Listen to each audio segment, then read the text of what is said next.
पिता पुत्र पवित्र आत्मा के नाम पे आमीन आमीन आमीन आमीन।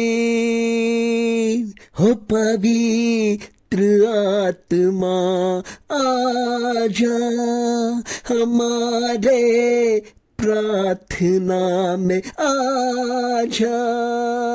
ओ मेरे पवित्र आत्मा, ओ मेरे यीशु का आत्मा, ओ मेरे परिवार चलाने वाला आत्मा, ओ मेरे परिवार का रक्षा करने वाला आत्मा, ओ मेरे सब्सक्राइब करने वाले परिवार को आशीर्वाद देने वाला पवित्र आत्मा, ओ मेरे सब्सक्राइब करने वाले के बाल बच्चे को रक्षा करने वाला आत्मा, उनके पढ़ाई लिखाई में आशीष देने वाला आत्मा, मेरे सब्सक्राइब करने वाले पूरे फैमिली, उनके रिश्तेदार को बचाने वाला, शांति देने वाला, उनको छूने वाला, उनके परिवार के हृदय में रहने वाला ओ पवित्र आत्मा आजा। आज हमारे प्रार्थना में आजा, आज हमारे प्रार्थना में आजा, प्रार्थना में आजा। और प्रार्थना में कैसे आता है? जब हम बुलाते हैं तो परमेश्वर हमारे प्रार्थना में आता है। जैसे हम किसी के दरवाजे को खटखटाते हैं तो वो दरवाजा खोलता है। अगर हम दरवाजा नहीं खटखटाते हैं तो कोई नहीं खोलता है, लेकिन हमारा ईश्वर दरवाजा खोलता है और कहता है मेरे बच्चों मेरे पास आओ। इसलिए प्रभु कहता है कि कभी भी प्रार्थना करने से हिम्मत मत हारना। ईश्वर को अगर खुश करना है, अगर ईश्वर के करीब जाना है, अगर ईश्वर को अपनी आवाज सुनाना है, अगर ईश्वर को अपना मित्र बनाना है, ईश्वर को अपना पिता बनाना है, ईश्वर को अपना अगर भाई बनाना है, तो आपको प्रार्थना करना पड़ेगा। एक ही जरिया है प्रार्थना, चाहे दुख हो।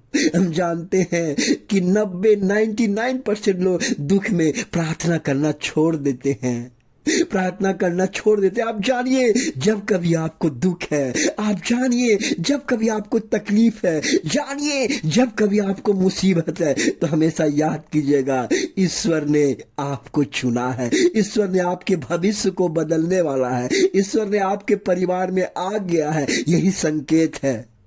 अगर आपको दुख तकलीफ है तो ईश्वर आपके पास है, ईश्वर आपके हृदय में घर में है, क्योंकि उस समय आप ईश्वर को पहचानेंगे और ईश्वर आपके परिवार के और आपको गले लगाएगा। इसलिए डरिए मत, वो सब काम करेगा, आप कुछ नहीं करेंगे, आप कुछ नहीं करेंगे। इसलिए आप केवल प्रार्थना करेंगे, घुटने टेक के कहेंगे प्रभु आइए मेरे प्रार्थना में, आइए प्रभु जी। आप जानते हैं आपका परमेश्वर, मेरा परमेश्वर जो प्रभु यीशु मसीह है, उनको मालूम था कि कलवरी क्रूस में मुझे चढ़ना है, जाना है, मरना है, मुझे दुख झेलना है। फिर भी उन्होंने क्या चुना?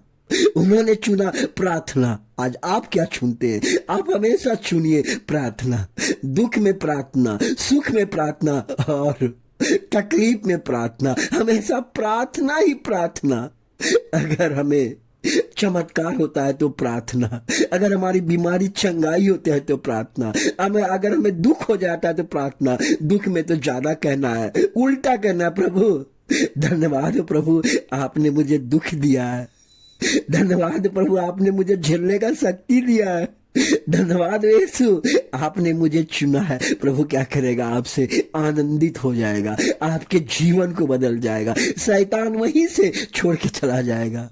शैतान कब हावी होता है? शैतान तब हावी होता है जब आपका हृदय से निकलता है मेरा यीशु विजय है, मेरा यीशु जय है, मेरा यीशु मेरा परिवार चलाता है, मेरा यीशु मेरे सभी कष्टों को दूर करता है। इसलिए घबराइए मत, प्रभु आपके साथ है। प्रभु आज जितने लोग भी इस प्रार्थना से जुड़े हुए, प्रभु आपको आशीर्वाद देगा, प्रभु आपके साथ चमत्कार करेगा, प्रभु आपके परिवार को छुएगा। चाहे जो तकलीफ हो, चाहे जो कष्ट हो, चाहे जो बीमारी हो, चाहे जो आप मन में सोचे, प्रभु आज और इसी वक्त करेगा, क्योंकि प्रभु प्रार्थना के द्वारा करता है। जब आप आंख बंद करते हैं परमेश्वर आपके जीवन को बदलता है। प्रभु आपके जीवन को आज बदलेगा, परमेश्वर आपके साथ आज चमत्कार करेगा, क्योंकि परमेश्वर आपसे प्रेम करता है, परमेश्वर आपको गले लगा रहा है, परमेश्वर आपके घर में है। और कहिए, प्रभु